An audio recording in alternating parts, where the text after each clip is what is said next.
Oviasri of class 7 who will share a few words of true meaning of Christmas in Tamil. Please give her a warm welcome. பிறந்து சிறந்த மொழிகளிலேயே சிறந்தே பிறந்த மொழியாகிய M தாய் மொழியாம் செந்தமிழ் மொழிக்கு எனது முதற்கண் வணக்கத்தை தெரிவித்துக் கொள்கிறேன். கடவுளும் மனிதர்களை காண இவ்வுலகில் மனித வடிவில் வருவார் என்பதற்கேற்ப புனித இயேசு பூவுலகில் மனிதராக வந்ததிலும் எளிமையாக பிறந்து எளிமையாக வாழ்ந்து இந்த உலகத்துக்கே வழிகாட்டிய அன்பின் வடிவமான கர்த்தர் பிறந்த தினம்.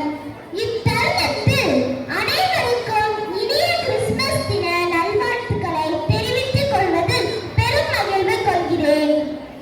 உலகம் முழுவதும் உற்சாகமாக கொண்டாடப்படும் கிறிஸ்துமஸ் பண்டிகை அன்பையும் தியாகத்தையும் போதிக்கும் போர் திருநாளாகும்.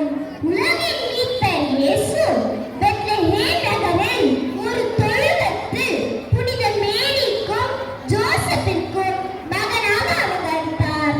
கருணையே வடிவமான கர்த்தர் காரில் பிறந்தார். வானத்து நட்சத்திரங்கள் எல்லாம் அவரை வணங்கின. அப்போது வானதூதர்கள் இயேசுவின் வருகையை அனைவருக்கும் அறிவித்தார்கள். இறைவன் எளிமை வடிவமானார். எளியவர்களுக்காகவே வாழ்பவர், எளியவராகவே இருப்பவர். இதைத்தான் கிறிஸ்து பிறப்பு இந்த உலகுக்கு உணர்த்துகின்றது. இந்த விழாவின் போது கிறிஸ்தவர்களின் வீடுகள் மற்றும் பேராலயங்களில் குடில் கட்டி குழந்தை இயேசு, அன்னை மேரி, ஜோசப், இடையர்கள் பொம்மைகளை வைத்தார்கள். திருப்பலி, குடில்கள், கிறிஸ்துமஸ் பரப்பை அழகூட்டல், கிறிஸ்துமஸ் தாத்தா, கிறிஸ்துமஸ் பாடல், சிறப்பு விருந்து என இந்த விழாவை கொண்டாடுவார்கள். கிறிஸ்துமஸ் கடவுள் மனிதரானதை கொண்டாடும் விழா. இறைமகன் இயேசுவை கொண்டாடுவது போலவே அவருடைய போதனைகளையும் நல்லொழுக்கங்களையும் கொண்டாட வேண்டும்.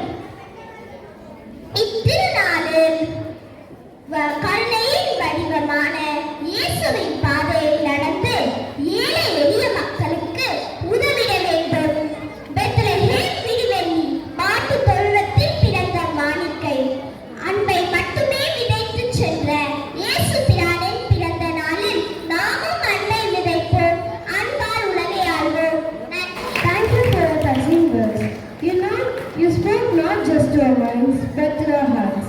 Let us now listen to an inspiring English speech by Alan Sarah of class 8B, who is ready to express her divine thoughts about Christmas. Good morning, respected principal, teachers, and my dear friends.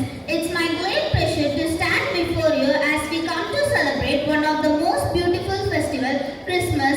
Every year on 25th of December, Christmas is celebrated all over the world to mark the birth of Jesus Christ, who is remembered as the symbol of love, sacrifice, and humanity. Christmas is a season of love, peace, and sharing. This festival teaches us that the values of kindness, forgiveness, compassion,